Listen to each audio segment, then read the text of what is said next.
Hi ಸ್ನೇಹಿತರೆ, ನಮಸ್ತೆ. Knowledge ಗುರು YouTube ಚಾನಲ್ಗೆ ನಿಮಗೆಲ್ಲರಿಗೂ ಸ್ವಾಗತ. ಸ್ನೇಹಿತರೆ, ನಾವೀಗಾಗಲೇ ಪ್ರಥಮ PUC ಪ್ರಪಂಚದ ಇತಿಹಾಸಕ್ಕೆ ಸಂಬಂಧಪಟ್ಟಂಥ ಪ್ರಶ್ನೋತ್ತರಗಳ ಸರಣಿ ವಿಡಿಯೋಗಳನ್ನು ಈಗಾಗಲೇ 4 ವಿಡಿಯೋಗಳನ್ನು ಅಪ್ಲೋಡ್ ಮಾಡಲಾಗಿದ್ದು, ಇದು ಒಂದು ವಿಡಿಯೋ 5 ಆಗಿರುತ್ತೆ, 5ನೇ ಒಂದು ವಿಡಿಯೋ ಆಗಿರುತ್ತೆ. ಈ ಒಂದು ವಿಡಿಯೋಗಳಿಂದ ಏನೆಲ್ಲ ಉಪಯೋಗ ಇದೆ ಅಂತಂದರೆ, ಮುಖ್ಯವಾಗಿ ಯಾರೆಲ್ಲ ಡಿಗ್ರಿ ಕಾಲೇಜ್ ಅಸಿಸ್ಟೆಂಟ್ ಪ್ರೊಫೆಸರ್ಗೆ ಅಂತೇಳಿ ಸ್ಟಡಿ ಮಾಡ್ತಾ ಇದ್ದೀರಾ, CETಗೆ ಎಕ್ಸಾಮ್ಗೆ, ಹಾಗೆ KCET ನೆಟ್ ಎಕ್ಸಾಮ್ಗಳಿಗೆ ಪ್ರಿಪ್ರೇಷನನ್ನು ಮಾಡ್ತಾ ಇರೋರಿಗೆ, ಅದೇ ರೀತಿಯಾಗಿ PU ಕಾಲೇಜ್ ಲೆಕ್ಚರರ್ ಆಗಲಿಕ್ಕೆ ಸ್ಟಡಿ ಮಾಡ್ತಾ ಇರೋರಿಗೆ, ಹಾಗೆ GPSTR, HSTR ಇನ್ನಿತರೆ ಬೇರೆ ಬೇರೆ ಸ್ಪರ್ಧಾತ್ಮಕ ಪರೀಕ್ಷೆಗಳಿಗೆ ಸಿದ್ಧತೆಯನ್ನು ಮಾಡ್ತಾ ಇರೋರು ಎಲ್ರಿಗೂ ಕೂಡ ಈ ಒಂದು ವಿಡಿಯೋ ಸರಣಿಗಳಿಂದ ತುಂಬ ಉಪಯುಕ್ತವಾಗುತ್ತೆ ಅಂತೇಳಿ ಭಾವಿಸ್ತಾ ಈ ಒಂದು ವಿಡಿಯೋ ಸರಣಿಗಳನ್ನು ಆರಂಭ ಮಾಡ್ತಾ ಇದ್ದೀನಿ. ಇದು ಪಾರ್ಟ್ 5 ಅಥವಾ ವಿಡಿಯೋ 5 ವಿಡಿಯೋ ಆಗಿರುತ್ತೆ. ಈ ಹಿಂದಿನ ವಿಡಿಯೋಗಳನ್ನು ನೀವು ಪ್ಲೇ ಲಿಸ್ಟ್ನಲ್ಲಿ ಕಂಪ್ಲೀಟಾಗಿ ವೀಕ್ಷಣೆಯನ್ನು ಮಾಡ್ಬೋದು. ಸ್ನೇಹಿತರೆ, ಯಾರೆಲ್ಲ ನಮ್ಮ ಚಾನಲ್ಗೆ ಸಬ್ಸ್ಕ್ರೈಬ್ ಆಗಿದ್ದೀರಾ ಎಲ್ರಿಗೂ ಕೂಡ ತುಂಬ ಥ್ಯಾಂಕ್ಸ್. ಅದೇ ರೀತಿಯಾಗಿ ಸಬ್ಸ್ಕ್ರೈಬ್ ಆಗದೆ ನೋಡ್ತಾ ಇರೋರು ದಯವಿಟ್ಟು ಸಬ್ಸ್ಕ್ರೈಬ್ ಆಗಿ, ಹಾಗೆ ಬೆಲ್ಲೈಕನ್ ಪ್ರೆಸ್ ಮಾಡೋ ಮುಖಾಂತರ ನಾನು ಮಾಡ್ತಕ್ಕಂಥ ಅಪ್ಕಮಿಂಗ್ ವಿಡಿಯೋಗೆ ನೋಟಿಫೈ ಆಗಿರಿ ಅಂತ ಹೇಳ್ತಾ, ವಿಡಿಯೋ ಯೂಸ್ಫುಲ್ ಇದೆ ಅಂತ ನಿಮಗೆ ಭಾವಿಸಿದರೆ ಅಥವಾ ನೀವು ನೋಡ್ತಾ ವಿಡಿಯೋ ಯೂಸ್ಫುಲ್ ಇದೆ ಅಂತ ನಿಮಗೆ ಅನಿಸಿದರೆ ವಿಡಿಯೋಗೊಂದು ಲೈಕ್ ಕೊಡಿ. ಹಾಗೆ ವಿಡಿಯೋ ಎಂಡ್ವರೆಗೂ ವಾಚ್ ಮಾಡೋದನ್ನು ಮರಿಬೇಡಿ, ಯಾಕೆಂದರೆ ತುಂಬ ಇಂಪಾರ್ಟೆಂಟ್ ಆಗಿರ್ತಕ್ಕಂಥ ವಿಚಾರಗಳಿವೆಲ್ಲ. ಟೆಕ್ಸ್ಟ್ ಬುಕ್ಕನ್ನು ಯಾರು ಪ್ರಥಮ PUC ಅಥವಾ ದ್ವಿತೀಯ PUC ಟೆಕ್ಸ್ಟ್ ಬುಕ್ಕನ್ನು ಯಾರು ರೀಡ್ ಮಾಡಲಿಕ್ಕೆ ಆಗ್ತಾ ಇಲ್ಲ ಅವರಿಗೆ ತುಂಬ ಯೂಸ್ಫುಲ್ ಆಗುತ್ತೆ ಈ ಒಂದು ವಿಡಿಯೋ ಸರಣಿಗಳು. ಸೊ ಹಾಗಾಗಿ ನಾವು ಈ ಒಂದು ವಿಡಿಯೋಗಳನ್ನು ಅಪ್ಲೋಡ್ ಮಾಡ್ತಾ ಇರ್ತಕ್ಕಂಥದ್ದು ತುಂಬ ಎಕ್ಸಾಮ್ ಪರ್ಪಸ್ಸಿಂದ ಉಪಯುಕ್ತವಾಗಿದೆ ಅಂತೇಳಿ ಭಾವಿಸ್ತೀನಿ. ಹಾಗೆ ವಿಡಿಯೋ ಎಂಡ್ವರೆಗೂ ವಾಚ್ ಮಾಡಿ, ಲೈಕ್ ಮಾಡಿ, ಶೇರ್ ಮಾಡಿ, ಏನಾದರೂ ಅಭಿಪ್ರಾಯ ಅನಿಸಿಕೆಗಳಿದ್ದರೆ ಕಮೆಂಟ್ಸ್ ಮಾಡಿ. ಹಾಗೆ PU ಲೆಕ್ಚರರ್ಗೆ ಸಂಬಂಧಪಟ್ಟಂತೆ, PU ಲೆಕ್ಚರರ್ ನೋಟಿಫಿಕೇಷನ್ಗೆ ಸಂಬಂಧಪಟ್ಟಂತೆ ಒಂದಷ್ಟು ಡೌಟ್ಸ್ಗಳಿಗೆ ಒಂದಷ್ಟು ಕ್ಲಾರಿಫಿಕೇಷನನ್ನು ಕೊಡುವಂಥ ಪ್ರಯತ್ನವನ್ನು ಮಾಡಿದ್ದೀನಿ. ಆ ವಿಡಿಯೋ ಕೂಡ ನಿನ್ನೆ ನೈಟ್ ಅಪ್ಲೋಡ್ ಆಗಿದೆ. ಯಾರಾದರೂ ಇಂಟ್ರೆಸ್ಟ್ ಇರೋರು ದಯವಿಟ್ಟು ಆ ಒಂದು ವಿಡಿಯೋ ಕೂಡ ವಾಚ್ ಮಾಡ್ಬೋದು. ಏಕೆಂದರೆ PU ಲೆಕ್ಚರರ್ ಈ ಒಂದು 2022ನಲ್ಲಿ 2022ರಲ್ಲಿ ಆಲ್ರೆಡಿ FTA ಆಗಿದೆ ಅಲ್ವಾ, ಫೈನಾನ್ಷಿಯಲ್ ಡಿಪಾರ್ಟ್ಮೆಂಟಿಂದ ಅಪ್ರೂವಲ್ ಆಗಿದೆ. ಬಟ್ ಇದುವರೆಗೂ ನೋಟಿಫಿಕೇಷನ್ ಆಗದೇ ಇರೋದಕ್ಕೆ ಅನೇಕ ಕಾರಣಗಳು ಇದೆ. ಹಾಗಾಗಿ ಆ ಒಂದು ಕಾರಣಗಳನ್ನು ಬೇಸಾಗಿಟ್ಕೊಂಡು ನಾನು ಒಂದಷ್ಟು ಚರ್ಚೆಯನ್ನು ಮಾಡಿದ್ದೀನಿ. ಇಂದಿನ ವಿಡಿಯೋದಲ್ಲಿದೆ, ಅವುಗಳನ್ನು ನೀವು ವೀಕ್ಷಣೆಯನ್ನು ಮಾಡಿ ನಿಮ್ಮ ಕ್ಲಾರಿಫಿಕೇಷನನ್ನು ತೆಗೆದುಕೊಂಡು, ನೀವು ಕೇಳಿರ್ತಕ್ಕಂಥ ಕೆಲವರು ಕಮೆಂಟ್ಸ್ ಮಾಡಿದ್ರಿ PU ಕಾಲೇಜ್ ಲೆಕ್ಚರರ್ಗೆ ಸಂಬಂಧಪಟ್ಟಂಥ ವಿಡಿಯೋದಲ್ಲಿ, ಆ ಒಂದು ಕಮೆಂಟ್ಸ್ಗಳಿಗೆ ಉತ್ತರವನ್ನು ಕೊಟ್ಟಿದ್ದೀನಿ ಅಂತೇಳಿ, ನನಗೆ ತಿಳಿದಷ್ಟರ ಮಟ್ಟಿಗೆ ಉತ್ತರವನ್ನು ಅದರಲ್ಲಿ ನೀಡಿದ್ದೀನಿ ಅಂತೇಳಿ ಭಾವಿಸ್ತಾ, ಆ ಒಂದು ವಿಡಿಯೋ ಯಾರು ವಾಚ್ ಮಾಡಿಲ್ಲ ದಯವಿಟ್ಟು ಹೋಗಿ ವಾಚ್ ಮಾಡಿ, ನಿಮ್ಮ ಅಭಿಪ್ರಾಯಗಳು ಅಥವಾ ನಿಮ್ಮ ಡೌಟ್ಸ್ಗಳೇನೇ ಇದ್ದರೂ ಕಮೆಂಟ್ ಸೆಕ್ಷನಲ್ಲಿ ತಿಳಿಸಿ ಅಂತ ಹೇಳ್ತಾ, ಬನ್ನಿ ಹಾಗಾದರೆ ಈ ಒಂದು ವಿಡಿಯೋ ಸರಣಿಯನ್ನು ಆರಂಭ ಮಾಡೋಣ. ವಿಡಿಯೋ 5 ಆಗಿರುತ್ತೆ. ಇಂದಿನ ಒಂದು ವಿಡಿಯೋಗಳಲ್ಲಿ ನಾವು ಮುಖ್ಯವಾಗಿ ಮೆಸೊಪೊಟೇಮಿಯಾ ನಾಗರಿಕತೆ, ಹಾಗೆ ಈಜಿಪ್ಟ್ ನಾಗರಿಕತೆ ಮತ್ತು ಚೀನಾ ನಾಗರಿಕತೆಯನ್ನು ಕುರಿತಾಗಿ ಡಿಸ್ಕಷನನ್ನು ಮಾಡಿದ್ದಾಗಿದೆ. ನೆಕ್ಸ್ಟು ಇವತ್ತಿನ ಒಂದು ವಿಡಿಯೋದಲ್ಲಿ ಮುಖ್ಯವಾಗಿ ಗ್ರೀಕ್ ಮತ್ತು ರೋಮನ್ ಸಾಮ್ರಾಜ್ಯಗಳು ಯಾವ ರೀತಿ ಉದಯ ಆಯಿತು, ಅವುಗಳು ಪ್ರಪಂಚದ ಇತಿಹಾಸದಲ್ಲಿ ಗ್ರೀಕ್ ಮತ್ತು ರೋಮನ್ ಸಾಮ್ರಾಜ್ಯಗಳ ಒಂದು ಕೊಡುಗೆಗಳು ಏನಿದೆ ಅಲ್ವಾ. ಗ್ರೀಕ್ ನಾಗರಿಕತೆಯಲ್ಲಿ ವಿಶೇಷವಾಗಿ ಅಲೆಕ್ಸಾಂಡರ್ನ ಪಾತ್ರ ಎಂಥದ್ದು, ಅಲೆಕ್ಸಾಂಡರ್ ದಿ ಗ್ರೇಟ್ ಅಂತ ಕರಿತೀವಿ. ಅಲೆಕ್ಸಾಂಡರ್ನ ಪಾತ್ರ ಎಂಥದ್ದು, ಮತ್ತು ನಗರ ರಾಜ್ಯಗಳು ಯಾವ ರೀತಿ ಬೆಳವಣಿಗೆ ಹೊಂದಿದ್ದು ಅಲ್ವಾ. ಹೀಗೆ ಇನ್ನಿತರ ಅಂಶಗಳನ್ನು ಕುರಿತಾಗಿ ಪರೀಕ್ಷೆಗೆ ಎಷ್ಟು ಬೇಕೋ ಅಷ್ಟು ಅಂಶಗಳನ್ನು ಒಂದೊಂದಾಗಿ ಡಿಸ್ಕಷನ್ನ ಮಾಡ್ತಾ ಹೋಗೋಣ. 1 ವಾಕ್ಯದ ಪ್ರಶ್ನೋತ್ತರಗಳು, 2 ವಾಕ್ಯದ ಪ್ರಶ್ನೋತ್ತರಗಳು, ಅದೇ ರೀತಿಯಾಗಿ ಲಾಂಗ್ ಆನ್ಸರ್ಸಲ್ಲೂ ಕೂಡ ನಮಗೆ ಒಂದಷ್ಟು ಕ್ಲಾರಿಫೈ ಆಗುತ್ತೆ. ಅಂತಂದರೆ ವಿಶೇಷವಾಗಿ ಇಲ್ಲಿ KCET net degree college assistant professor ಮತ್ತು PU ಕಾಲೇಜ್ ಲೆಕ್ಚರರ್ಗೆ ಸಂಬಂಧಪಟ್ಟಂತೆ ತುಂಬ ಯೂಸ್ಫುಲ್ ಆಗ್ತಕ್ಕಂಥ ಒಂದು ವಿಡಿಯೋ ಸರಣಿಗಳು ಇದಾಗಿರುತ್ತೆ. ಅದರಲ್ಲೂ ವಿಶೇಷವಾಗಿ HSTR ಮತ್ತು GPSTRಗೆ MCQs ಇರುತ್ತಲ್ಲ, ಅದಕ್ಕೂ ಕೂಡ ಯೂಸ್ ಆಗುತ್ತೆ. ಇವುಗಳನ್ನೆಲ್ಲ ನೀವು ನೀಟಾಗಿ ಅಬ್ಸರ್ವ್ ಮಾಡಿ ಅಂತ ಹೇಳ್ತಾ, ಬನ್ನಿ ಹಾಗಾದರೆ ಇವತ್ತಿನ ಒಂದು ಮುಖ್ಯವಾಗಿರ್ತಕ್ಕಂಥ ಒಂದು ಅಧ್ಯಾಯ ಯಾವುದು ಅಂದರೆ ಅಧ್ಯಾಯ 4, ಗ್ರೀಕ್ ಮತ್ತು ರೋಮನ್ ಸಾಮ್ರಾಜ್ಯಗಳ ಸ್ಥಾಪನೆ ಮತ್ತು ಅವುಗಳ ಒಂದು ಕೊಡುಗೆ ಏನಿದೆ ಅಂತೇಳಿ ಗಮನಿಸೋಣ. ಇದರಲ್ಲಿ 4.1 ನೋಡೋಣ. ಮೊದಲನೇದಾಗಿ ಗ್ರೀಕ್ ನಾಗರಿಕತೆ. ಈ ಒಂದು ಗ್ರೀಕ್ ಒಂದು ನಾಗರಿಕತೆ ಅಥವಾ ಗ್ರೀಕ್ ಒಂದು ನಗರ ರಾಜ್ಯಗಳ ಒಂದು ಬೆಳವಣಿಗೆ ಮತ್ತು ಸಾಂಸ್ಕೃತಿಕ ಹಿನ್ನೆಲೆ ಅಥವಾ ಕೊಡುಗೆಗಳೇನಂತೇಳಿ ನಾವು ಇದರಲ್ಲಿ ನೋಡ್ತಾ ಹೋಗ್ತೀವಿ.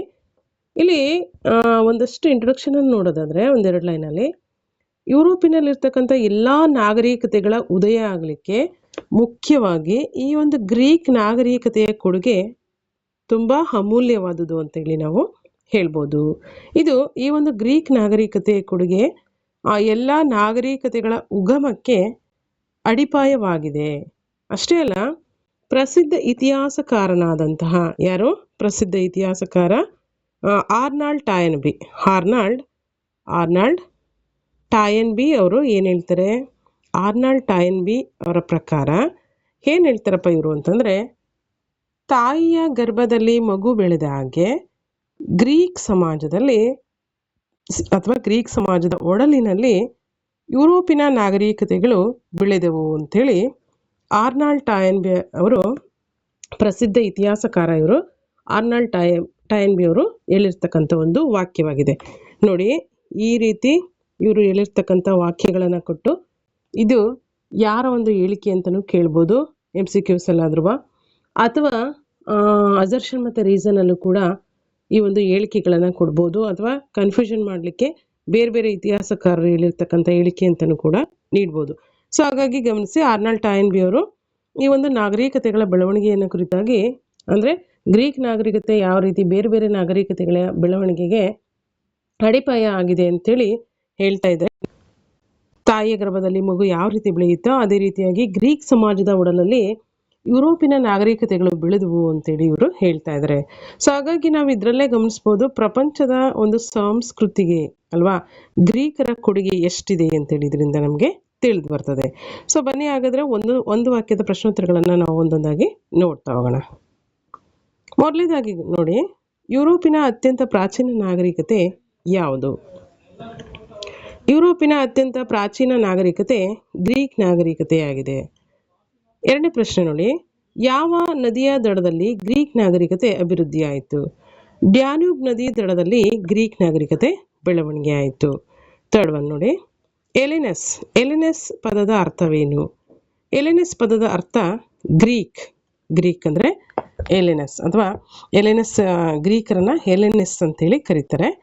ಹಾಗಾಗಿ ಎಲೆನೆಸ್ ಎಂಬ ಪದದ ಅರ್ಥ ಗ್ರೀಕ್ ಎಂಬ ಅರ್ಥವಾಗಿದೆ. ನಗರ ರಾಜ್ಯಗಳು ಯಾವ ನಾಗರಿಕತೆಯಲ್ಲಿ ಕಂಡುಬಂದವು? ನಗರ ರಾಜ್ಯಗಳು ಮುಖ್ಯವಾಗಿ ಅಥೆನ್ಸ್ ನಗರದಲ್ಲಿ ಕಂಡುಬಂದವು. ನಗರ ರಾಜ್ಯಗಳು ಅಥೆನ್ಸ್ ನಗರದಲ್ಲಿ ಕಂಡುಬಂದವು. ನೆಕ್ಸ್ಟ್ ಫಿಫ್ತ್ ಒನ್ ಕ್ವಶನ್ ನೋಡಿ, ಗ್ರೀಕಿನ ಯಾವ ನಗರ ರಾಜ್ಯದಲ್ಲಿ ಪ್ರಜಾಪ್ರಭುತ್ವ ಅಭಿವೃದ್ಧಿಯಾಯಿತು? ಗ್ರೀಕಿನ ಅಥೆನ್ಸ್ ನಗರದಲ್ಲಿ ಪ್ರಜಾಪ್ರಭುತ್ವ ಉದಯಿಸಿತು ಅಥವಾ ಅಭಿವೃದ್ಧಿ ಆಯಿತು. ನೆಕ್ಸ್ಟ್ ಸಿಕ್ಸ್ತ್ ಒನ್ ಕ್ವಶನ್ ನೋಡಿ, ಯಾರ ಕಾಲವನ್ನ ಅಥೆನ್ಸ್ನ ಸುವರ್ಣಯುಗ ಅಂತೇಳಿ ಕರೆಯುತ್ತಾರೆ?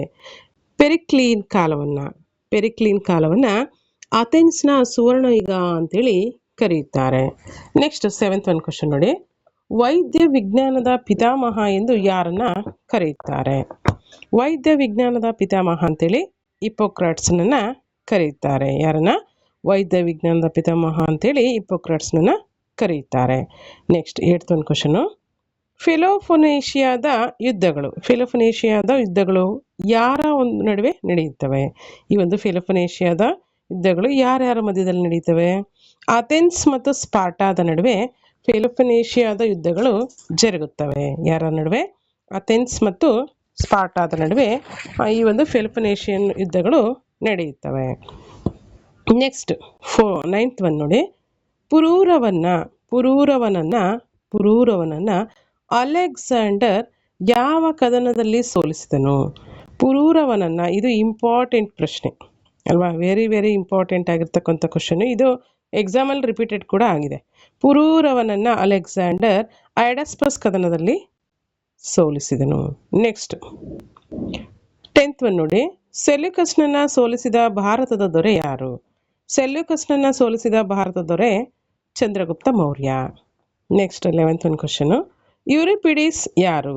ಯೂರಿಪಿಡಿಸ್ ಗ್ರೀಕ್ನ ದುರಂತ ನಾಟಕಕಾರ. ಯೂರಿಪಿಡಿಸ್ ಯಾರು? ಗ್ರೀಕ್ನ ದುರಂತ ನಾಟಕಕಾರ. Next 12th one, Peloponnesian wars, Peloponnesian wars ಅಥವಾ ಪೆಲೊಪೊನೇಷಿಯನ್ ಯುದ್ಧಗಳು ಎಂಬ ಗ್ರಂಥದ ಕರ್ತೃ ಯಾರು? ಥ್ಯೂಸಿಡೈಡ್ ಈತ, ಅಥವಾ ಥ್ಯೂಸಿಡೈಡಿಸ್ ಅಂತಲೇ ಕರೀತಾರೆ, ಅಥವಾ ಥ್ಯೂಸಿಡೈಡ್ ಅಂತಲೇ ಕರೀತಾರೆ. ಈತ ಪೆಲೊಪೊನೇಷಿಯನ್ ವಾರ್ಸ್ ಅಥವಾ ಪೆಲೊಪೊನೇಷಿಯನ್ ಯುದ್ಧಗಳು ಎಂಬಂಥ ಒಂದು ಗ್ರಂಥದ ಕರ್ತೃ ಆಗಿದ್ದಾರೆ. ಯಾರು? ಥ್ಯೂಸಿಡೈಡ್ ಅಥವಾ ಥ್ಯೂಸಿಡೈಡಿಸ್. ನೆಕ್ಸ್ಟ್, ದಿ ರಿಪಬ್ಲಿಕ್ ಎಂಬ ಗ್ರಂಥವನ್ನು ಯಾರು ರಚನೆ ಮಾಡಿದರು? ಪ್ಲೇಟೋ ದಿ ರಿಪಬ್ಲಿಕ್ ಎಂಬಂಥ ಒಂದು ಗ್ರಂಥವನ್ನು ರಚಿಸಿದನು. ನೆಕ್ಸ್ಟ್ ನೋಡಿ,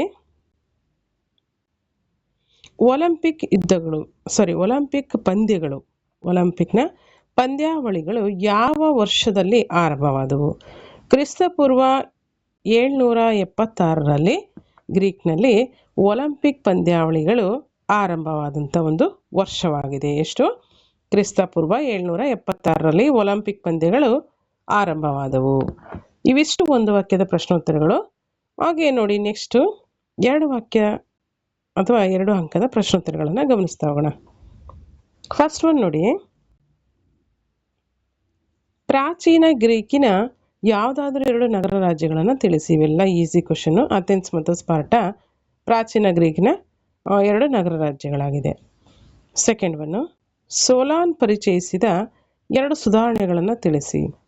ಜೀತ ಪದ್ಧತಿಯನ್ನು ಕಾನೂನು ಬಾಹಿರ ಎಂದು ಘೋಷಿಸಿದನು. ಹಾಗೆ ನಾಣ್ಯಗಳನ್ನು ಜಾರಿಗೆ ತರುವ ಮೂಲಕ ವರ್ತಕರಿಗೆ ಸಹಾಯ ಮಾಡಿದನು. ಈ 2 ಅಂಶಗಳು, ಈ 2 ಸುಧಾರಣೆಗಳು ಸೋಲನ್ ಜಾರಿಗೆ ತಂದಂತಹ ಪ್ರಮುಖ ಸುಧಾರಣೆಗಳಾಗಿದೆ. ನೆಕ್ಸ್ಟ್ ಥರ್ಡ್ ಒನ್ ಕ್ವಶನ್ ನೋಡಿ. ಥರ್ಡ್ ಒನ್, ಕ್ಲೈಸ್ತನೀಸ್ನ ಯಾವುದಾದ್ರೂ 2 ಸುಧಾರಣೆಗಳನ್ನು ತಿಳಿಸಿ. ಕ್ಲೈಸ್ತನೀಸ್ನ 2 ಸುಧಾರಣೆಗಳೆಂದರೆ ಗ್ರೀಕ್ನ ಜನರಿಗೆ ಪೌರತ್ವದ ಹಕ್ಕು ಮತ್ತು ಪುರುಷ ವಯಸ್ಕರಿಗೆ ಮತದಾನದ ಹಕ್ಕನ್ನು ನೀಡಿದನು. ಇದು ಕ್ಲೈಸ್ತನೀಸ್ನ 2 ಪ್ರಮುಖ ಸುಧಾರಣೆಗಳಾಗಿದೆ. ಏನೇನು?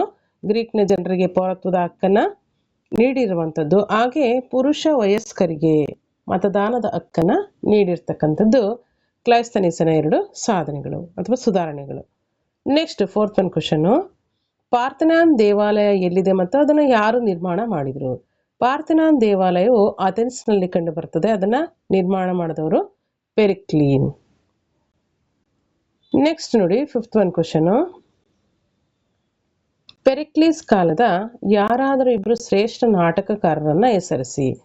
ಪೆರಿಕ್ಲೀಸ್ನ ಕಾಲದ 2 ನಾಟಕಕಾರರು ಯಾರಂದರೆ ಈಸ್ಕಲಸ್ ಮತ್ತು ಸೋಫೋಕ್ಲೀನ್. ಇವರು ಪೆರಿಕ್ಲೀಸ್ನ ಕಾಲದ 2 ಶ್ರೇಷ್ಠ ನಾಟಕಕಾರರಾಗಿದ್ದಾರೆ. ನೆಕ್ಸ್ಟ್, ಪೆರಿಕ್ಲೀಸ್ನ ಕಾಲದ ಯಾರಾದರೂ ಇಬ್ಬರು ದಾರ್ಶನಿಕರನ್ನ ಹೆಸರಿಸಿ. ಅರಿಸ್ಟಾಟಲ್ ಮತ್ತು ಪ್ಲೇಟೋ ಪೆರಿಕ್ಲೀಸ್ನ ಕಾಲದ 2 ಪ್ರಮುಖ ದಾರ್ಶನಿಕರು. ನೆಕ್ಸ್ಟ್, ಪೆರಿಕ್ಲೀಸ್ನ ಕಾಲದ ಯಾವುದಾದ್ರೂ 2 ಇತಿಹಾಸಕಾರರನ್ನ ತಿಳಿಸಿ. ಏರೋಡಾಟಸ್ ಮತ್ತು ಥ್ಯೂಸಿಡೈಡ್ ಅಥವಾ ಥ್ಯೂಸಿಡಿಡಿಸ್ ಅಂತಲೂ ಕೂಡ ಕರೀತಾರೆ. ಇವರಿಬ್ಬರು ಪೆರಿಕ್ಲಿಸ್ನ ಕಾಲದ 2 ಇತಿಹಾಸಕಾರರು. ನೆಕ್ಸ್ಟ್, ಪರ್ಷಿಯನ್ನರನ್ನ ಅಲೆಕ್ಸಾಂಡರ್ ಸೋಲಿಸಿದ ಯಾವುದಾದ್ರೂ 2 ಕದನಗಳನ್ನು ಕುರಿತು ಹೆಸರಿಸಿ.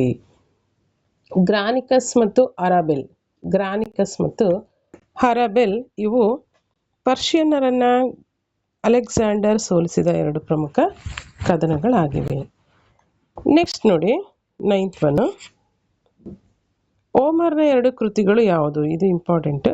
ಹೋಮರನ 2 ಕೃತಿಗಳು ಇಲಿಯಡ್ ಮತ್ತು ಒಡಿಸ್ಸಿ ಪ್ರಮುಖ ಕೃತಿಗಳಾಗಿದೆ.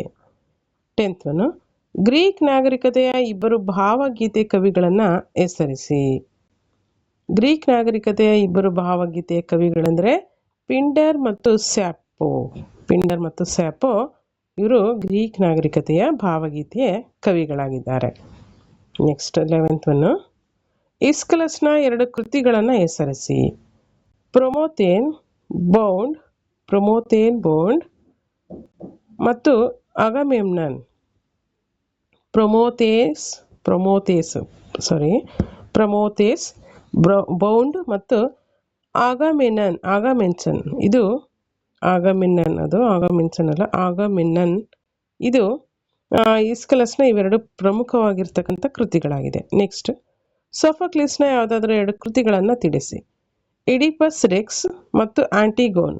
ಇಡಿಪಸ್ ರೆಕ್ಸ್ ಮತ್ತು ಆಂಟಿಗೋನ್ ಇವು ಸೋಫೋಕ್ಲಿಸ್ನ ಇವೆರಡು ಪ್ರಮುಖ ಕೃತಿಗಳಾಗಿದೆ. ನೆಕ್ಸ್ಟ್, ಪ್ರಾಚೀನ ಗ್ರೀಸ್ನ ಪ್ರಸಿದ್ಧ ಗಣಿತಶಾಸ್ತ್ರಜ್ಞ ಯಾರು?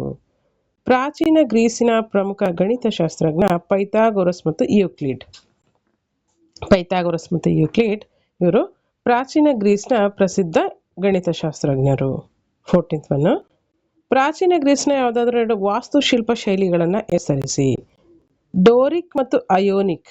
ಡೋರಿಕ್ ಮತ್ತು ಅಯೋನಿಕ್ ಇವೆರಡು ಪ್ರಾಚೀನ ಗ್ರೀಸಿನ 2 ವಾಸ್ತುಶಿಲ್ಪ ಶೈಲಿಗಳಾಗಿದೆ. 15th ಒಂದು ಕ್ವಶನ್ ನೋಡಿ. ಪ್ರಾಚೀನ ಗ್ರೀಸ್ನ ಯಾರಾದರೂ ಇಬ್ಬರು ದಾರ್ಶನಿಕರನ್ನು ಹೆಸರಿಸಿ. ಪ್ಲೇಟೋ ಮತ್ತು ಅರಿಸ್ಟಾಟಲ್. ಪ್ಲೇಟೋ ಮತ್ತು ಅರಿಸ್ಟಾಟಲ್ ಇವರಿಬ್ಬರು ದಾರ್ಶನಿಕರು, ಪ್ರಾಚೀನ ಗ್ರೀಸ್ನ ಪ್ರಮುಖ ದಾರ್ಶನಿಕರು ಅಂತೇಳಿ ನಾವು ಗಮನಿಸ್ತೀವಿ.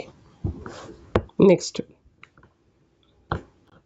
ಪ್ಲೇಟೋನ 2 ಕೃತಿಗಳನ್ನು ತಿಳಿಸಿ. ರಿಪಬ್ಲಿಕ್ ಮತ್ತು ಡೈಲಾಗ್ಸ್ ಇವೆರಡು ಪ್ಲೇಟೋನ ಪ್ರಸಿದ್ಧ ಕೃತಿಗಳು. 17 ಒಂದು ಕ್ವಶನ್ ನೋಡಿ. ಅರಿಸ್ಟಾಟಲ್ನ 2 ಕೃತಿಗಳನ್ನು ತಿಳಿಸಿ. ದಿ ಪಾಲಿಟಿಕ್ಸ್ ಮತ್ತು the history of animals. The politics ಮತ್ತು ದಿ ಹಿಸ್ಟ್ರಿ ಆಫ್ ಅನಿಮಲ್ಸ್ ಇವುಗಳು ಅರಿಸ್ಟಾಟಲ್ನ 2 ಪ್ರಸಿದ್ಧ ಕೃತಿಗಳಾಗಿದೆ. ಇದಿಷ್ಟು 2 ಮಾರ್ಕ್ಸ್ನ ಒಂದು ಕ್ವಶನ್ಸ್ ಆಯಿತು. ಸ್ನೇಹಿತರೆ, ಈಗಾಗಲೇ ನಾವು ಒಂದು ಡ್ರಾಫ್ಟ್ ಸಿಲಿಂಡರಲ್ಲಿ ಗಮನಿಸಿದ್ದೀವಿ. PSTR, HSTR ಮತ್ತು GPSTRಗೆ ಸಂಬಂಧಪಟ್ಟಂತೆ ಎಕ್ಸಾಮ್ ಪ್ಯಾಟರ್ನಲ್ಲಿ ಕಂಪ್ಲೀಟ್ ಆಗಿ ಏನಾಗಿದೆ, ಬದಲಾವಣೆ ಆಗಿದೆ ಅಲ್ವಾ? ಎಕ್ಸಾಮ್ ಪ್ಯಾಟರ್ನ್ ಕಂಪ್ಲೀಟ್ ಆಗಿ ಬದಲಾವಣೆ ಆಗಿರೋದನ್ನು ನಾವು ಈಗಾಗಲೇ ಗಮನಿಸಿದ್ದೀವಿ. ಸೊ ಹಾಗಾಗಿ ಈ ಒಂದು GPSTR ಅಂತೂ ಆಲ್ರೆಡಿ ನಮಗೆ ಗೊತ್ತಿದೆ ಅಲ್ವಾ? ಯಾವ ರೀತಿ ಕ್ವಶನ್ಸ್ ಪ್ಯಾಟರ್ನ್ ಇದೆ, ಹಿಂಗೆ ಬರುತ್ತೆ ಅಂತ ಗೊತ್ತಿದೆ. ಯಥಾ ಪ್ರಕಾರ ಬರುವಂಥ ಎಲ್ಲ ಸಾಧ್ಯತೆಗಳಿದೆ. ಬಟ್ HSTR ನಮಗೆ ಗೊತ್ತಿಲ್ಲ ಯಾವ ರೀತಿ ಬರ್ಬೋದು ಅಂತ. Most of all GPSTR base ಆಗಿ ಇಟ್ಕೊಂಡು ಸ್ಟಡಿ ಮಾಡೋದಕ್ಕೆ ಆರಂಭ ಮಾಡಿ. ಏನು ಬೇಸಿಕ್ ಬುಕ್ಸ್ಗಳಿದೆ ಅವುಗಳನ್ನೆಲ್ಲ ನೀಟಾಗಿ ಸ್ಟಡಿ ಮಾಡ್ಕೊಳ್ತಾ ಹೋಗಿ. ಗೊತ್ತಿಲ್ಲ ಯಾವ ರೀತಿ ಬರ್ಬೋದು ಅಂತ. 3 and 4 ಮಾರ್ಕ್ಸು ಕ್ವಶನ್ಸು GPSTRನಲ್ಲಿ ನಮಗೆ ಡಿಸ್ಕ್ರಿಪ್ಟಿವ್ನಲ್ಲಿ ಕೊಟ್ಟಿದ್ದಾರೆ ಅಲ್ವಾ? 50 ಮಾರ್ಕ್ಸ್ಗೆ MCQ, 3 and 4 ಮಾರ್ಕ್ಸಿಗೆ ಕ್ವಶನನ್ನು ಕೊಟ್ಟಿದ್ದಾರೆ. 3 ಮಾರ್ಕ್ಸ್ ಕ್ವಶನು ಮತ್ತು 4 ಮಾರ್ಕ್ಸ್ ಕ್ವಶನು. ಬಟ್ HSTRನಲ್ಲಿ ಅದೇ ರೀತಿ ಕಂಟಿನ್ಯೂ ಆಗುತ್ತಾ ಅಥವಾ ಮತ್ತೇನಾದರೂ 5 ಮಾರ್ಕ್ಸ್ ಕ್ವಶನ್ ಏನಾದ್ರು ಕೊಡ್ತಾರಾ, ಅಥವಾ 4 ಮತ್ತು 5 ಮಾರ್ಕ್ಸ್ ಕೊಡ್ತಾರಾ, ಅಥವಾ 3 and 4 ಮಾರ್ಕ್ಸೇ ಕಂಟಿನ್ಯೂ ಆಗುತ್ತಾ? ಕಾದು ನೋಡಬೇಕಾಗಿದೆ ಏನೇನು ಆಗುತ್ತೆ, ಏನೇನು ಚೇಂಜಸ್ ಆಗುತ್ತೆ ಅಂತ. ಅದು ಏನಾರ ಚೇಂಜ್ ಆಗಲಿ, ಯಾವ ರೀತಿನಾರ ಅವ್ರ ಕ್ವಶನ್ ಪ್ಯಾಟರ್ನ್ ಏನಾರ ಚೇಂಜ್ ಮಾಡ್ಕೊಳ್ಳಿ, ಕಂಟೆಂಟನ್ನು ಕರೆಕ್ಟಾಗಿ ತಿಳ್ಕೊಂಡ್ರಿ. ಅದ್ರ ಜೊತೆಯಲ್ಲಿ ಒಂದಷ್ಟು ಪ್ರಾಕ್ಟೀಸ್ ತೆಗಿರಿ. ಒಂದೊಂದೇ ಲೆಸನ್ಸನ್ನು ಸ್ಟಡಿ ಮಾಡ್ತಾ ಪ್ರಾಕ್ಟೀಸ್ ಮಾಡಿ. ಆಗೇನಾಗುತ್ತೆ, ಆ ಒಂದು ಲೆಸನಲ್ಲಿ ಏನಿದೆ ಇಂಪಾರ್ಟೆಂಟ್ ಆಗಿರ್ತಕ್ಕಂಥ ಕ್ವಶನ್ ಏನು ರೈಸ್ ಆಗ್ಬೋದು ಅಂತ ಸ್ಟಡಿ ಮಾಡ್ತಾ ಇರುವಾಗಲೇ ಕ್ವಶನನ್ನು ರೈಸ್ ಮಾಡ್ಕೊತ ನೀವು ಓದ್ತಾ ಹೋದ್ರೆ ಏನಾಗುತ್ತೆ, ಈಸಿ ಆಗುತ್ತೆ. ಸೊ ಹಾಗಾಗಿ ಅವುಗಳನ್ನು ಒಂದಿಷ್ಟು ಪ್ರಾಕ್ಟೀಸ್ ಮಾಡಬೇಕಷ್ಟೇ, ಬೇರೆ ಇನ್ನೇನಿಲ್ಲ, ಅಷ್ಟೇ ಪರಿಹಾರ ಅಂತ ಹೇಳ್ಬೋದು. ಸೊ ಹಾಗಾಗಿ ನೋಡಿ, ಇಲ್ಲಿ ಯಾಕೆ ಈ ಮಾತು ಹೇಳಿದೆ ಅಂದರೆ, ಇಲ್ಲಿ 5 ಅಂಕದ ಪ್ರಶ್ನೋತ್ತರಗಳಂತ ಕೊಟ್ಟಿದ್ರಲ್ಲ, ಹಾಗಾಗಿ ಇದು ನೆನಪಾಯ್ತು HSTRದು. ಹಾಗಾಗಿ ನಾನು ಇದನ್ನೇ ಹೇಳಬೇಕಾಗಿ ಬಂತು ಅಷ್ಟೇ, ಇನ್ನೇನಿಲ್ಲ. 5 ಮಾರ್ಕ್ಸ್ ಕೊಡ್ತಾರೆ ಅಂತ ಹೇಳಿ ಭಯ ಬಿಡೋ ಅಂಥ ಅವಶ್ಯಕತೆಯೂ ಇಲ್ಲ. ಈಗಾಗಲೇ ನಾವು ಕಂಟೆಂಟ್ ಕರೆಕ್ಟಾಗಿ ಓದ್ಕೊಂಡಿದ್ದೀವಿ ಅಂತಂದರೆ 3 and 4 ಮಾರ್ಕ್ಸ್ಗೆ GPSTR ಪ್ರಿಪ್ರೇಷನ್ ಆಗ್ತಿರೋರಿಗೆ ಯಾವುದೇ ರೀತಿ ಭಯ ಬೀಳೋಂಥ ಅವಶ್ಯಕತೆ ಇಲ್ಲ. ಬಟ್ HSTR ಏನು ಡಿಸ್ಕ್ರಿಪ್ಟಿವ್ ಇರಲಿಲ್ಲ, ಜಸ್ಟ್ MCQs ಇತ್ತು ಅಂತೇಳಿ ಪ್ರಿಪ್ರೇಷನ್ ಮಾಡಿರೋರು ಒಂದಷ್ಟು ಪ್ರಾಕ್ಟೀಸನ್ನು ಮಾಡಿದರೆ ಆರಾಮಾಗಿ ಕ್ಲಿಕ್ ಆಗ್ಬೋದು. ಸೊ ಹಾಗಾಗಿ ನಾನು ಹೇಳಿದಿರೋದು ಅಷ್ಟೇ, ಇನ್ನೇನಿಲ್ಲ. ಏನು ಚೇಂಜಸ್ ಆದ್ರೂ ಅಪ್ಡೇಟನ್ನು ನಾವು ನೆಕ್ಸ್ಟ್ ಕೊಡ್ತಾ ಹೋಗ್ತೀವಿ, ನೋಡ್ತಾ ಇರಿ. ನೋಡಿ, ನೆಕ್ಸ್ಟ್ 5 ಅಂಕದ ಪ್ರಶ್ನೋತ್ತರಗಳನ್ನು ನಾವು ಗಮನಿಸ್ತಾ ಇದ್ದೀವಿ. ಪ್ರಾಚೀನ ಗ್ರೀಸ್ನ ನಗರ ರಾಜ್ಯಗಳನ್ನು ಕುರಿತಾಗಿ ಟಿಪ್ಪಣಿಯನ್ನು ಬರೆಯಿರಿ. ನೋಡಿ, ಇದರಲ್ಲಿ ಈ ಒಂದು ಗ್ರೀಕ್ ಒಂದು ಸಾಮ್ರಾಜ್ಯಗಳ ಸ್ಥಾಪನೆಯಲ್ಲಿ ಮುಖ್ಯವಾಗಿ ನಗರ ರಾಜ್ಯಗಳ ಬೆಳವಣಿಗೆ ತುಂಬ ಇಂಪಾರ್ಟೆಂಟ್ ಆಗಿರ್ತಕ್ಕಂಥದ್ದು. ಹಾಗಾಗಿ ಇವುಗಳನ್ನು ಗಮನಿಸ್ತಾ ಹೋಗಿ. ಇಲ್ಲಿ ಪ್ರಾಚೀನ ಗ್ರೀಸ್ ನಗರ ಮತ್ತು ರಾಜ್ಯಗಳ ಬಗ್ಗೆ ಟಿಪ್ಪಣಿ ಅಂತ ಐತೆ. ಇಲ್ಲಿ ಪ್ರಾಚೀನ ಗ್ರೀಕರ ಶ್ರೇಷ್ಠ ರಾಜಕೀಯ ಸಾಧನೆ ಅಂತಂದರೆ ಏನಪ್ಪ ಅಂತಂದರೆ ನಗರ ರಾಜ್ಯಗಳ ಬೆಳವಣಿಗೆ. ಈ ಒಂದು ನಗರ ರಾಜ್ಯಗಳ ಬೆಳವಣಿಗೆನೇ ಪ್ರಾಚೀನ ಗ್ರೀಕರ ಶ್ರೇಷ್ಠ ಬೆಳವಣಿಗೆಗಳಲ್ಲಿ ಸಾಧನೆಗಳಲ್ಲಿ ಒಂದು ಅಂತ ನಾವು ಗಮನಿಸ್ತೀವಿ. ಅಷ್ಟೇ ಅಲ್ಲ, ಈ ಒಂದು ಬುಡಕಟ್ಟು ಜನಾಂಗದ ಲಕ್ಷಣಗಳು, ಭೌಗೋಳಿಕ ಲಕ್ಷಣಗಳು ನಗರ ರಾಜ್ಯಗಳ ಬೆಳವಣಿಗೆಯಲ್ಲಿ ಪ್ರಮುಖ ಪಾತ್ರವನ್ನು ಕೂಡ ವಹಿಸ್ತವೆ. ಇದು ಮೂಲತಃ ಕೋಟೆಯಿಂದ ಆವೃತವಾಗಿರ್ತಕ್ಕಂಥ ಸ್ಥಳವಾಗಿದ್ದು, ನಂತರದಲ್ಲಿ ಸಾರ್ವಭೌಮ ರಾಜ್ಯ ಅಂತೇಳಿ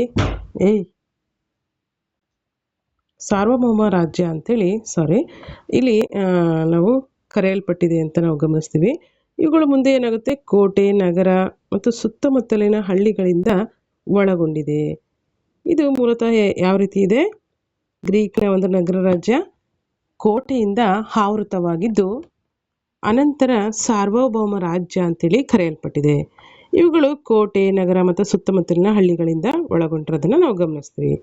ಕ್ರಿಸ್ತಪೂರ್ವ 800ರ ವೇಳೆಗೆ ಗ್ರೀಕ್ ಹಳ್ಳಿಗಳು ದೊಡ್ಡದಾದಂತಹ ನಗರ ರಾಜ್ಯಗಳಾಗಿ ಸೇರ್ಪಡೆಗೊಳ್ತವೆ. ನಗರ ರಾಜ್ಯದ ಉನ್ನತ ಭಾಗದಲ್ಲಿ ರಕ್ಷಣೆಗಾಗಿ ಪುರದುರ್ಗ ಅಥವಾ ಸಿಟಾಡಲ್ ಎಂಬಂಥ ರಕ್ಷಣಾ ಕೇಂದ್ರವನ್ನು ನಿರ್ಮಿಸಲಾಗ್ತದೆ. ಹಾಗೆ ಸ್ಪಾರ್ಟಾ, ಅಥೆನ್ಸ, ಮ್ಯಾಸಿಡೋನಿಯಾ, ಹೀಗೆ ಕೊರಿಯಂತ್ ಮತ್ತು ಥೀಬ್ಸ್ಗಳು ಈ ಕಾಲದ ಪ್ರಮುಖ ನಗರ ರಾಜ್ಯಗಳಾಗಿವೆ. ಇಲ್ಲಿ ಗ್ರೀಕರು ತಮ್ಮನ್ನು ಎಲೆನಸ್ ಅಂತೇಳಿ ಕರ್ಕೊಂಡಿದ್ದಾರೆ. ಏನಂತ ಕರ್ಕೊಂಡಿದ್ದಾರೆ, ಎಲೆನಸ್ ಅಂತೇಳಿ ಕರ್ಕೊಂಡಿದ್ದಾರೆ. ಹಾಗೆ ನಾವು ಮುಂದೆ ಗಮನಿಸ್ತಾ ಹೋದರೆ ಮುಖ್ಯವಾಗಿ ನೋಡಿ, ಈ ಒಂದು ಸ್ಪಾರ್ಟಾ, ಅಥೆನ್ಸ್, ಮೆಸಿಡೋನಿಯಾ, ಕೊರಿಯಂತ್ ಮತ್ತು ಥೀಬ್ಸ್ ಈ ಕಾಲದ ಪ್ರಮುಖ ನಗರ ರಾಜ್ಯಗಳಾಗಿವೆ. ಹಾಗೆ ಗ್ರೀಕರು ತಮ್ಮನ್ನು ಏಲೆನಸ್ ಅಂತೇಳಿ ಕೂಡ ಕರ್ಕೊಂಡಿದ್ದಾರೆ. ಇವೆಲ್ಲ ತುಂಬ ಇಂಪಾರ್ಟೆಂಟ್ ಆಗಿರ್ತಕ್ಕಂಥ ವಿಚಾರಗಳು. ಹಾಗೆ ಗ್ರೀಕರು ಜ್ಯೂಸ್, ಅಪೋಲೋ ಮತ್ತು ಅಥೆನಾ ಎಂಬಂಥ ದೇವರುಗಳನ್ನು ಕೂಡ ಪೂಜೆಯನ್ನು ಮಾಡ್ತಾ ಇದ್ರು. ಇವಿಷ್ಟು ಅಂಶಗಳು ಮುಖ್ಯವಾಗಿ ಗ್ರೀಕ್ನ ನಗರ ರಾಜ್ಯಗಳ ಒಂದಷ್ಟು ವಿಚಾರಗಳನ್ನು ನಮಗೆ ತಿಳಿಸ್ಕೊಡ್ತವೆ. ನೆಕ್ಸ್ಟ್ ನೋಡಿ, ಅಥೆನ್ಸ್ನಲ್ಲಿ ಪ್ರಜಾಪ್ರಭುತ್ವದ ಬೆಳವಣಿಗೆಯ ಬಗ್ಗೆ ಒಂದಷ್ಟು ಸಂಕ್ಷಿಪ್ತವಾಗಿ ನೋಡ್ತಾ ಹೋಗೋಣ. ಅಥೆನ್ಸ್ನಲ್ಲಿ ಪ್ರಜಾಪ್ರಭುತ್ವ ಯಾವ ರೀತಿ ಬೆಳವಣಿಗೆ ಆಯಿತು ಅಲ್ವಾ? ಅಥೆನ್ಸ್ನ ಜನರು ಮುಖ್ಯವಾಗಿ ರಾಜಕೀಯ ಪ್ರಯೋಗ ಪ್ರಿಯರಾಗಿದ್ದರು. ಅಂದರೆ ರಾಜಕೀಯದ ಮೇಲೆ ಒಂದಷ್ಟು ಆಗಾಗ ಬದಲಾವಣೆಗಳಾಗ್ತಾಯಿದ್ವು, ಪ್ರಯೋಗಗಳು ಕೂಡ ಆಗ್ತಾಯಿದ್ವು. ಈ ಒಂದು ರಾಜಪ್ರಭುತ್ವ ಮತ್ತು ಕುಲೀನ ಪದ್ಧತಿಗಳು ಇವರ ಮನಸ್ಥಿತಿಗೆ ಅಷ್ಟೊಂದು ಇಷ್ಟವಾಗ್ತಿರ್ಲಿಲ್ಲ. ಹಾಗಾಗಿ ಗ್ರೀಕರು ಇವುಗಳನ್ನು ತಿರಸ್ಕಾರವನ್ನು ಮಾಡ್ತಾ ಬಂದರು.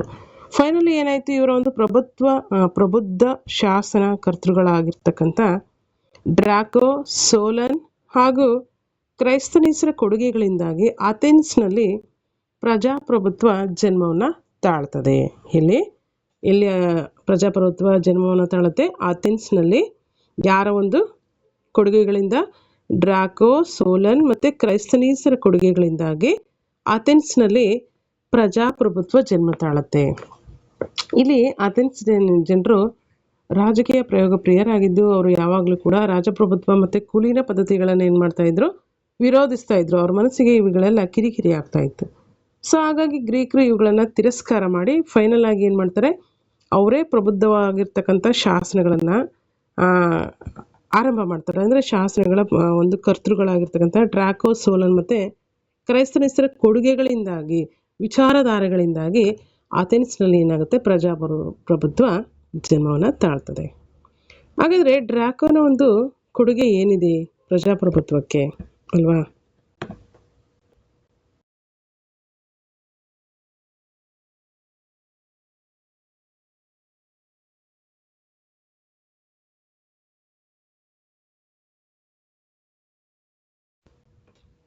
ಡ್ರಾಕೋ ಅಥೆನ್ಸ್ನಲ್ಲಿ ಲಿಖಿತ ಕಾನೂನು ಸಂಹಿತೆಯನ್ನು ಜಾರಿಗೆ ತರ್ತಾನೆ.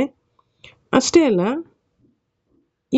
ಈತನ ಕಾನೂನುಗಳು ಅಪ್ರಾಮಾಣಿಕ ಭ್ರಷ್ಟ ನ್ಯಾಯಾಧೀಶರುಗಳಿಂದ ಜನರಿಗೆ ರಕ್ಷಣೆಯನ್ನು ನೀಡ್ತದೆ. ಇದು ಡ್ರಾಕೋನ ಒಂದು ಪ್ರಮುಖ ಕೊಡುಗೆ ಆಗಿದೆ, ಪ್ರಜಾಪ್ರಭುತ್ವಕ್ಕೆ ನೀಡಿದಂಥ ಒಂದು ಕೊಡುಗೆ ಆಗಿದೆ. ನೆಕ್ಸ್ಟ್ ಸೋಲನ್. ಪ್ರಜಾಪ್ರಭುತ್ವ ತಳಹದಿಯಡಿ ಸಂವಿಧಾನಾತ್ಮಕ ಸುಧಾರಣೆಗಳನ್ನು ಈತ ಜಾರಿಗೆ ತರ್ತಾನೆ. ಇವನ ಕಾನೂನುಗಳು ಜೀತ ಪದ್ಧತಿಯನ್ನು ಕಾನೂನು ಬಾಹಿರ ಅಂತೇಳಿ ಘೋಷಣೆಯನ್ನು ಮಾಡ್ತವೆ. ಎಲ್ಲ ಭೂಮಿಯನ್ನು ಒತ್ತೆಯಿಂದ ಮುಕ್ತಗೊಳಿಸಿದನು ಈತ. ಭೂಮಿಯನ್ನು ಒತ್ತಿ ಇಟ್ಕೊಂಡಿರ್ತಾರಲ್ಲ ಅದರಿಂದ ಏನು ಮಾಡ್ತಾನೆ, ಮುಕ್ತಗೊಳಿಸ್ತಾನೆ ಸೋಲನ್. ನೆಕ್ಸ್ಟ್ ಕ್ಲೈಸ್ನಿಸ್, ಪೌರತ್ವದ ಹಕ್ಕು ಹಾಗೂ ಪುರುಷ ವಯಸ್ಕರಿಗೆ ಮತದಾನದ ಹಕ್ಕು ಈತ ನೀಡ್ತಾನೆ. ಆಳುವ ಕೂಟಗಳ ಅಧಿಕಾರವನ್ನು ಕೂಡ ಈತ ಮೊಟಕುಗೊಳಿಸಿದನು. ನೆಕ್ಸ್ಟ್ ನೋಡಿ, ಇದಿಷ್ಟು ಅಂಶಗಳು ಮುಖ್ಯವಾಗಿ ಅಥೆನ್ಸ್ನಲ್ಲಿ ಪ್ರಜಾಪ್ರಭುತ್ವದ ಬೆಳವಣಿಗೆಯ ಬಗ್ಗೆ ಒಂದಿಷ್ಟು ಮಾಹಿತಿ ಆಯಿತು. ಇಲ್ಲಿ ಮುಖ್ಯವಾಗಿ ಪ್ರಜಾಪ್ರಭುತ್ವಕ್ಕೆ ಕೊಡುಗೆಯನ್ನು ನೀಡಿರ್ತಕ್ಕಂಥವ್ರು ಯಾರು ಅಂತಂದರೆ ಡ್ರಾಕೋ, ಸೋಲನ್ ಮತ್ತು ಕ್ಲೈಸ್ತನೀಸರನ್ನು ನೆನ್ಪಿಟ್ಕೋಬೇಕಾಗುತ್ತೆ. ನೆಕ್ಸ್ಟ್ ಒಂದು ಕ್ವಶನ್ ಇದೆ ನೋಡಿ, ಪೆರಿಕ್ಲಿಸ್ನ ಯುಗವನ್ನು ಸುವರ್ಣ ಯುಗವೆಂದು ಕರೆಯಲು ಕಾರಣವೇನು? ತುಂಬ ಮುಖ್ಯವಾಗಿರ್ತಕ್ಕಂಥ ಒಂದು ಪ್ರಶ್ನೆ ಆಗಿದೆ ಇದು. ಪೆರಿಕ್ಲಿಸ್ನ ಕಾಲವನ್ನು ಸುವರ್ಣ ಯುಗ ಅಂತೇಳಿ ಯಾಕೆ ಕರೀತಾರೆ ಅಂತಂದರೆ, ಪೆರಿಕ್ಲಿಸ್ ಗ್ರೀಕ್ ನಾಗರಿಕತೆಯ ಶ್ರೇಷ್ಠ ಸರ್ವಾಧಿಕಾರಿ ಹಾಗೂ ಸುಧಾರಕನಾಗಿರ್ತಾನೆ. ಅಷ್ಟೇ ಅಲ್ಲ, ಈತ ಅಥೆನ್ಸ್ನ ಪ್ರಜಾಪ್ರಭುತ್ವ ಇವನ ಕಾಲದಲ್ಲಿ ಉಚ್ಛ್ರಾಯ ಸ್ಥಿತಿಯನ್ನು ತಲುಪಿರುತ್ತೆ. ರಾಜಕೀಯದಲ್ಲಿ ತೀವ್ರ ಸುಧಾರಣೆ ಹಾಗೂ ಬದಲಾವಣೆ ತರುವಲ್ಲಿ ಈತ ಅಗ್ರಗಣ್ಯನಾಗಿದ್ದು, ಅಥೆನ್ಸ್ನಲ್ಲಿ ಪ್ರಜಾಪ್ರಭುತ್ವದ ಅಡಿಪಾಯ ಹಾಕುವ ಕಾರ್ಯ ಈತ ಪೂರ್ಣಗೊಳಿಸ್ತಾನೆ. ಹೀಗೆ ಆರ್ಕೋಪೋಗಸ್ ಎಂಬ ಶಾಸಕಾಂಗ ಸಭೆಯನ್ನು ರದ್ದುಪಡಿಸಿ 500 ಸದಸ್ಯರ ಮಂಡಳಿಯನ್ನು ಸ್ಥಾಪನೆ ಮಾಡಿ ಆಡಳಿತದ ಸುಧಾರಣೆಗೆ ಈತ ಮುಂದಾಗ್ತಾನೆ. ಹಾಗೆ ಪ್ರಜಾಪ್ರಭುತ್ವದ ಪ್ರೇಮಿಯಾಗಿದ್ದ ಈತನು ಪೆರಿಕ್ಲಿಸನು ಪ್ರತಿ ಬಡ ಪ್ರಜೆಯು ರಾಜಕೀಯ ವಿಚಾರಗಳಲ್ಲಿ ಭಾಗವಹಿಸಬೇಕೆಂದು ಬಯಸ್ತಾನೆ. ಇದನ್ನು ಇಂದು ಏನಂತ ಕರಿತೀವಿ? ಪ್ರತ್ಯಕ್ಷ ಪ್ರಜಾಪ್ರಭುತ್ವ ಅಂತೇಳಿ ಕರಿತೀವಿ. ಅಂದರೆ ಈ ಒಂದು ಗ್ರೀಕ್ ಸಾಮ್ರಾಜ್ಯದ ಯುಗದಲ್ಲೇ ಏನಾಗಿದೆ, ಪೆರಿಕ್ಲಿಸ್ನ ಕಾಲದಲ್ಲಿ ಇವೆಲ್ಲ ಅವಕಾಶಗಳನ್ನು ಪ್ರಜೆಗಳಿಗಾಗಿ ನೀಡಿರೋದನ್ನು ಗಮನಿಸ್ತೀವಿ. ಅಟ್ ಪ್ರೆಸೆಂಟ್ ಇದನ್ನು ಏನಂತ ಕರಿತಿದ್ದೀವಿ? ಪ್ರತ್ಯಕ್ಷ ಪ್ರಜಾಪ್ರಭುತ್ವ ಅಂತೇಳಿ ಕರಿತಿದ್ದೀವಿ. ಆತನ ಒಂದು ಆಳ್ವಿಕೆ ಕಾಲದಲ್ಲಿಯೇ ಈ ಒಂದು ಪ್ರಜೆಗಳಿಗಾಗಿ ಇಷ್ಟೆಲ್ಲ ಸವಲತ್ತುಗಳನ್ನು ಆತ ನೀಡಿದ್ದ ಅನ್ನೋದನ್ನು ಗಮನಿಸಬೇಕಾಗತ್ತೆ. ಪೆರಿಕ್ಲಿಸ್ ನ್ಯಾಯಾಂಗ ವ್ಯವಸ್ಥೆಯನ್ನು ಸುಧಾರಣೆ ಮಾಡುವ ಸಲುವಾಗಿ ಜ್ಯೂರಿ ಸಿಸ್ಟಮನ್ನು ಜಾರಿಗೆಗೊಳಿಸ್ತಾನೆ. ಪೆರಿಕ್ಲಿಸನು ನ್ಯಾಯಾಂಗ ವ್ಯವಸ್ಥೆಯ ಸುಧಾರಣೆಗಾಗಿ ಜ್ಯೂರಿ ಪದ್ಧತಿಯನ್ನು ಜಾರಿಗೊಳಿಸ್ತಾನೆ. ಅದರಿಂದಾಗಿ ಎಲ್ಲರಲ್ಲೂ ಕೂಡ ಸಮಾನತೆಯ ನ್ಯಾಯವನ್ನು ಒದಗಿಸುವ ದೃಷ್ಟಿಯಿಂದ ಆತ ಈ ಒಂದು ಜ್ಯೂರಿ ಪದ್ಧತಿಯನ್ನು ಜಾರಿಗೊಳಿಸ್ತಾನೆ. ನೆಕ್ಸ್ಟ್, ಪರ್ಷಿಯನ್ ಯುದ್ಧದಲ್ಲಿ ನಾಶವಾಗಿದ್ದ ಅಥೆನ್ಸ್ ನಗರವನ್ನು ಪುನರ್ ನಿರ್ಮಾಣ ಮಾಡಿ ಬೃಹತ್ತಾಗಿರ್ತಕ್ಕಂಥ ಕಟ್ಟಡಗಳೊಂದಿಗೆ ಸುಂದರ ನಗರವನ್ನಾಗಿ ಈತ ನಿರ್ಮಾಣ ಮಾಡ್ತಾನೆ. ಯಾವುದನ್ನ? ಅಥೆನ್ಸ್ ನಗರವನ್ನು ಪುನರ್ ನಿರ್ಮಿಸಿ ಬೃಹತ್ತಾಗಿರ್ತಕ್ಕಂಥ ಕಟ್ಟಡಗಳೊಂದಿಗೆ ಇನ್ನೊಂದಷ್ಟು ಸುಂದರ ನಗರವನ್ನಾಗಿ ಅಥೆನ್ಸ್ ನಗರವನ್ನು ನಿರ್ಮಿಸ್ತಾನೆ. ಹಾಗೆ ಪೆರಿಕ್ಲಿಸನು ಕಲೆ ಮತ್ತು ವಾಸ್ತುಶಿಲ್ಪದ ಅಭಿವೃದ್ಧಿಗೆ ಹೆಚ್ಚಿನ ಒಂದು ಆದ್ಯತೆಯನ್ನು ನೀಡಿ ಅಥೆನ್ಸ್ನಲ್ಲಿ ಪಾರ್ಥೆನಾನ್ ಎಂಬಂತಹ ಎತ್ತರವಾದ ಶಿಖರಗಳನ್ನು ಒಳಗೊಂಡಿರ್ತಕ್ಕಂಥ ದೇವಾಲಯನ ಕೂಡ ನಿರ್ಮಾಣ ಮಾಡ್ತಾನೆ.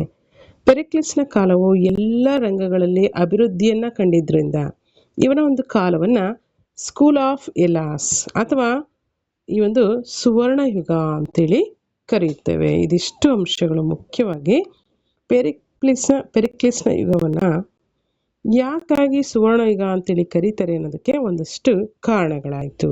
ಈ ಅಂಶಗಳಿಂದ ನಾವು ಪೆರಿಕ್ಲಿಸ್ನ ಯುಗವನ್ನು ಸುವರ್ಣ ಯುಗ ಅಂತ ಕರಿತೀವಿ ಅನ್ನೋದಕ್ಕೆ ಪ್ರಮುಖವಾಗಿರ್ತಕ್ಕಂಥ ಅಂಶಗಳನ್ನು ಗಮನಿಸಿದ್ವಿ. ನೆಕ್ಸ್ಟ್ ನೋಡಿ,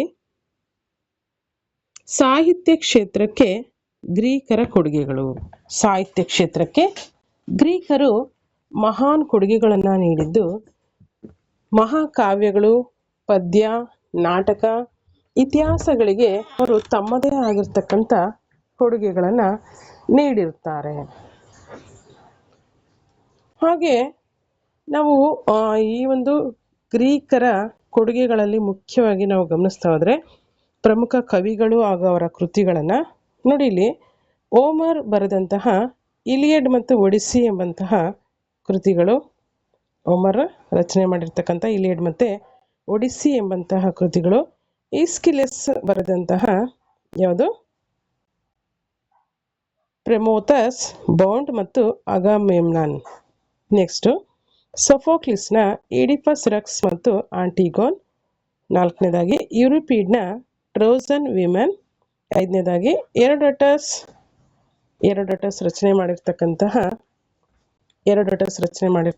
the history of Persian wars ಮತ್ತು ದ ಹಿಸ್ಟೋರಿಯಾ.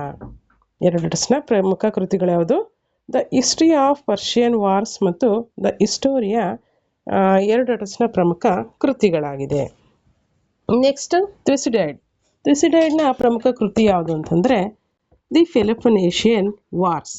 ಇದು ಥ್ಯೂಸಿಡೈಡ್ನ ಪ್ರಮುಖ ಕೃತಿ. ನೋಡಿ, ಇವೆಲ್ಲ ಪ್ರಮುಖ ಕೃತಿಗಳು ಮತ್ತು ಆ ಮಹಾನ್ ಕವಿಗಳ ಮತ್ತು ಅವರ ಕೃತಿಗಳ ಒಂದು ಸಾಧನೆಯಿಂದಾಗಿ ಅಥವಾ ಕೊಡುಗೆಗಳಿಂದಾಗಿ ಗ್ರೀಕರ ಸಾಹಿತ್ಯಕ್ಕೆ ಇನ್ನೊಂದಷ್ಟು ಮೆರುಗನ್ನು ನೀಡಿದ್ದಾರೆ ಅಂತ ಹೇಳಿ ನಾವು ಗಮನಿಸ್ಬೋದು. ಈ ಅಂಶಗಳಿಂದ ಸಾಹಿತ್ಯ ಕ್ಷೇತ್ರಕ್ಕೆ ಗ್ರೀಕರ ಕೊಡುಗೆಗಳೇನು ಅಂತೇಳಿ ನಾವು ಗುರುತಿಸ್ಬೋದಾಗಿದೆ.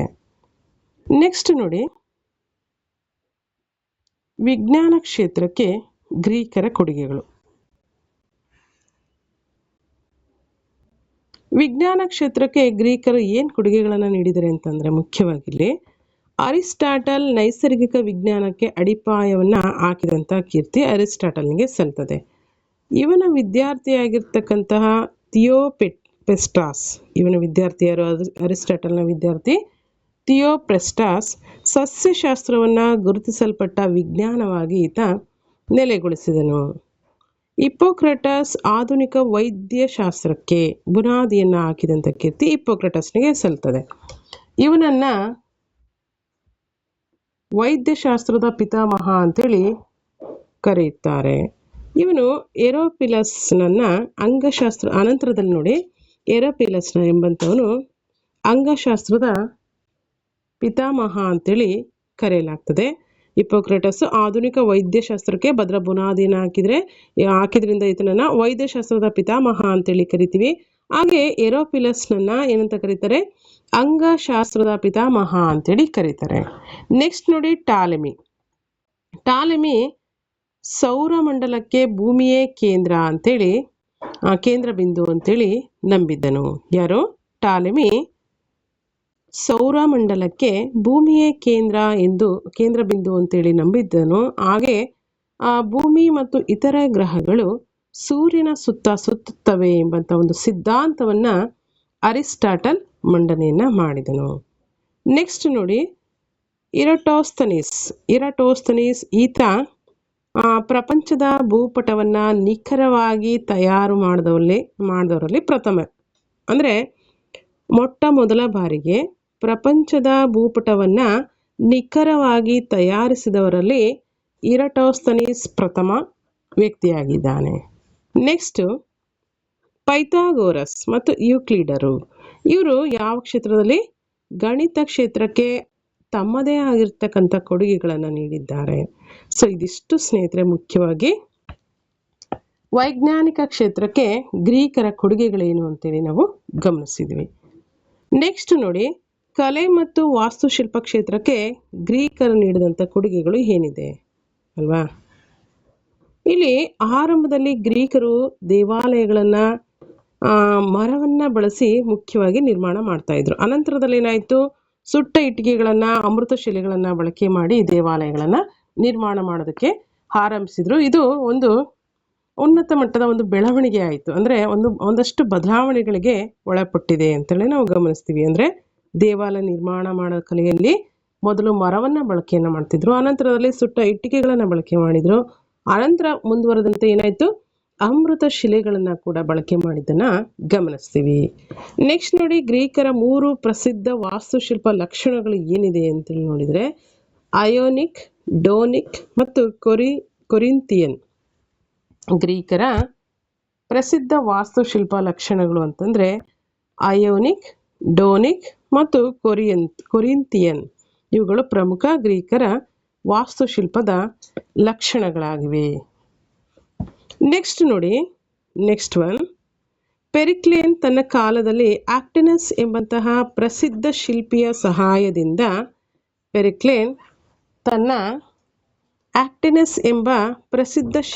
ಸಹಾಯದಿಂದ ಅಯೋನಿಕ್, ಡೋನಿಕ್ ಮತ್ತು ಕೊರಿಂಥಿಯನ್ ಶೈಲಿಗಳನ್ನು ಒಟ್ಟುಗೂಡಿಸಿ ಬಣ್ಣದ ಅಮೃತ ಶಿಲೆಯಿಂದ ನಿರ್ಮಿಸಿದ ಪಾರ್ಥೆನಾನ್ ದೇವಾಲಯವು ಈ ಕಾಲದ ಪ್ರಸಿದ್ಧ ಸುಂದರ ದೇವಾಲಯಗಳಲ್ಲಿ ಒಂದಾಗಿದೆ.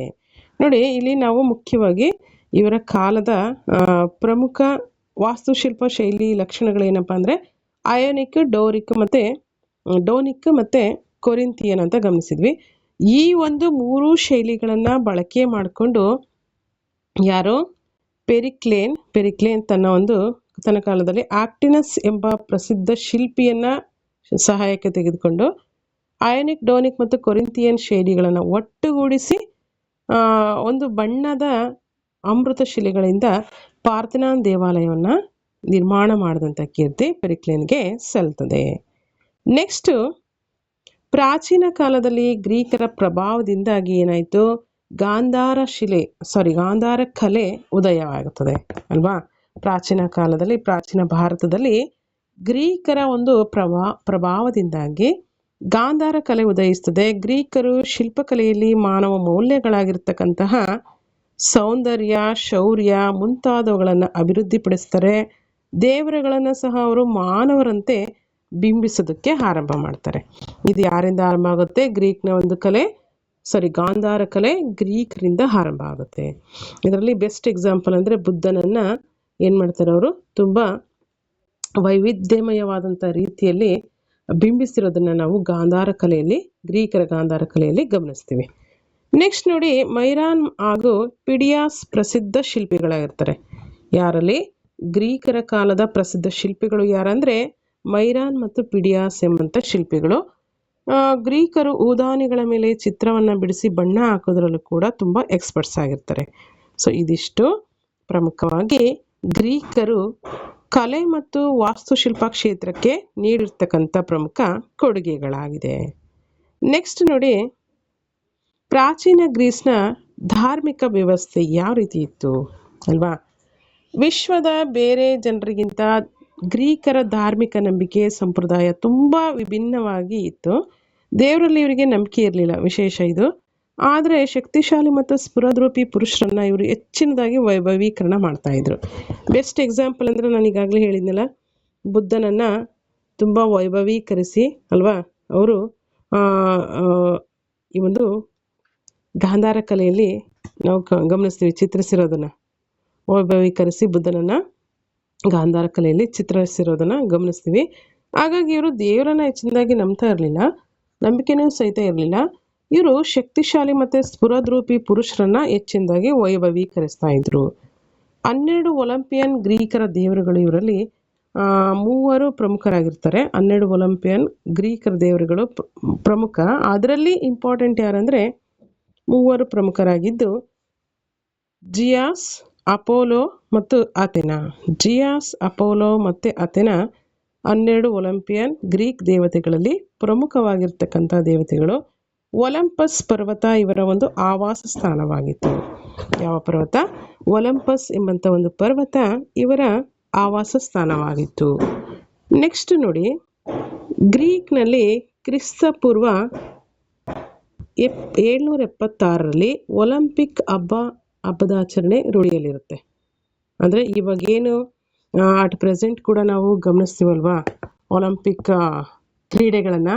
ಆ ಕ್ರೀಡೆಗಳಿಗೆ ಹಿನ್ನೆಲೆ ಏನಪ್ಪ ಅಂತಂದರೆ, ಗ್ರೀಕ್ನಲ್ಲಿ ಈಗಾಗಲೇ ಕ್ರಿಸ್ತಪೂರ್ವ 776ರಲ್ಲಿ ಒಲಿಂಪಿಕ್ ಸಂಬಂಧಪಟ್ಟಂಥ ಹಬ್ಬದ ಆಚರಣೆ ರೂಢಿಯಲ್ಲಿರುತ್ತೆ, ಮಾಡ್ಕೊಂಡು ಬಂದಿರ್ತಾರೆ. ಈ ಒಂದು ಹಬ್ಬದ ಪ್ರಯುಕ್ತ ಏನಾಗಿರುತ್ತೆ ಅಂತಂದರೆ ಒಲಿಂಪಿಕ್ ಪಂದ್ಯಗಳನ್ನು ಆರಂಭಿಸ್ತಾರೆ. ಇಲ್ಲಿ ಮ್ಯಾರಥಾನ್ ಕದನದಲ್ಲಿ ಅಥೆನ್ಸ್ ಪರ್ಷಿಯನ್ನರ ವಿರುದ್ಧ ಗೆಲುವನ್ನು ಸಾಧಿಸುತ್ತೆ. ಈ ಒಂದು ವಿಜಯದ ಸಮಾಚಾರವನ್ನು ತಿಳಿಸೋದಕ್ಕೋಸ್ಕರ ಫಿಲಿಪೈಡ್ಸ್ ಎಂಬ ಸೈನಿಕರನ್ನು ಅಥೆನ್ಸ್ಗೆ ಕಳಿಸಲಾಗುತ್ತೆ. ಯಾರನ್ನ? ಫಿಲಿಪೈಡ್ಸ್ ಎಂಬ ಸೈನಿಕರನ್ನು ಅಥೆನ್ಸ್ಗೆ ಕಳಿಸಲಾಗುತ್ತೆ. ಏಕೆಂದರೆ ಪರ್ಷಿಯನ್ರ ವಿರುದ್ಧ ಅಥೆನ್ಸರು ಗೆಲುವನ್ನು ಸಾಧಿಸಿರ್ತಾರೆ ಆ ಮ್ಯಾರಥಾನ್ ಕದನದಲ್ಲಿ. ಹಾಗಾಗಿ ಈ ಒಂದು ವಿಷಯವನ್ನು ಮುಟ್ಟಿಸ್ಲಿಕ್ಕೆ ಆ ಫಿಲಿಪೈಡ್ ಸೈನಿಕನನ್ನು ಅಥೆನ್ಸ್ಗೆ ಕಳಿಸಿರ್ತಾರೆ. ಈತ ಸುಮಾರು 42 ಕಿಲೋಮೀಟರ್ ದೂರವನ್ನು ಯಾವುದೇ ರೀತಿ ರೆಸ್ಟ್ ಇಲ್ಲದೆ ಓಡ್ಕೊಂಡು ಹೋಗಿ ಏನು ಮಾಡ್ತಾನೆ, ಗೆಲುವಿನ ವಿಷಯವನ್ನು ಅಥೆನ್ಸ್ನ ಜನರಿಗೆಲ್ಲ ತಿಳಿಸಿ ಅಲ್ಲೇ ಕುಸಿದು ಮರಣ ಹೊಂದುತ್ತಾನೆ. ಸೊ ಈ ಒಂದು ಘಟನೆ ಸ್ಮರಣಾರ್ಥಕವಾಗಿ ಮ್ಯಾರಥಾನ್ ಓಟವನ್ನು ಒಲಿಂಪಿಕ್ ಕ್ರೀಡೆಗಳಲ್ಲಿ ಸೇರ್ಪಡೆಗೊಳಿಸಲಾಗಿದೆ. ಸೊ ಈ ಒಂದು ಒಲಿಂಪಿಕ್ ಕ್ರೀಡೆಗಳಲ್ಲಿ ಮುಖ್ಯವಾಗಿ ಮ್ಯಾರಥಾನ್ ಒಂದು ಓಟವನ್ನು ಸೇರ್ಪಡೆಗೊಳಿಸಿರ್ತಕ್ಕಂಥ ಒಂದು ಪ್ರಮುಖವಾಗಿರ್ತಕ್ಕಂಥ ಹಿನ್ನೆಲೆ ಅಂತೇಳಿ ನಾವು ಗಮನಿಸ್ತೀವಿ. ಸೊ ಇದಿಷ್ಟು ಮುಖ್ಯವಾಗಿ ಗ್ರೀಸ್ನ ಒಂದು ಧಾರ್ಮಿಕ ಜೀವನ ಅಥವಾ ಧರ್ಮಕ್ಕೆ ಅವರು ನೀಡಿರ್ತಕ್ಕಂಥ ಒಂದು ಕೊಡುಗೆಗಳಾಯಿತು. ಸೊ ಇವಿಷ್ಟು ನಿಮಗೆ ಮುಖ್ಯವಾಗಿ GPSTR, HSTR, PU college lecturer, ಹಾಗೆ ಡಿಗ್ರಿ ಕಾಲೇಜ್ ಅಸಿಸ್ಟೆಂಟ್ ಪ್ರೊಫೆಸರ್, CETಗಳಿಗೆ, PC, PSI ಈ ಥರ ಇನ್ನಿತರೆ ಸ್ಪರ್ಧಾತ್ಮಕ ಪರೀಕ್ಷೆಗಳನ್ನು ಎದುರಿಸುವಂಥ ಎಲ್ರಿಗೂ ಕೂಡ ತುಂಬ ಯೂಸ್ಫುಲ್ ಆಗಿರ್ತಕ್ಕಂಥ ಪ್ರಶ್ನೋತ್ತರಗಳ ಒಂದು ಸರಣಿ ಆರಂಭ ಆಗಿರತಕ್ಕಂಥದ್ದು. ಇವುಗಳನ್ನು ಎಲ್ಲೂ ಸ್ಕಿಪ್ ಮಾಡದೆ ನೀಟಾಗಿ ವಾಚ್ ಮಾಡಿ, ವಿಡಿಯೋಗೊಂದು ಲೈಕ್ ಮಾಡಿ, ಶೇರ್ ಮಾಡಿ ಮತ್ತು ಕಮೆಂಟ್ಸ್ ಮಾಡಿ. ರಿಮೈನಿಂಗ್ ಇರ್ತಕ್ಕಂಥ ವಿಚಾರಗಳನ್ನು ಒಂದು ನೆಕ್ಸ್ಟ್ ಕ್ಲಾಸಲ್ಲಿ ಡಿಸ್ಕಷನ್ ಮಾಡೋಣ ಅಂತ ಹೇಳ್ತಾ ಈ ಒಂದು ವಿಡಿಯೋನ ಇಲ್ಲಿಗೆ ಎಂಡ್ ಮಾಡ್ತಾ ಇದ್ದೀನಿ. ವಿಡಿಯೋ ವಾಚ್ ಮಾಡಿದಂಥ ಎಲ್ರಿಗೂ ಕೂಡ ತುಂಬ ಧನ್ಯವಾದಗಳು. ಜೈ ಹಿಂದ್, ಜೈ ಕರ್ನಾಟಕ ಮಾತೆ.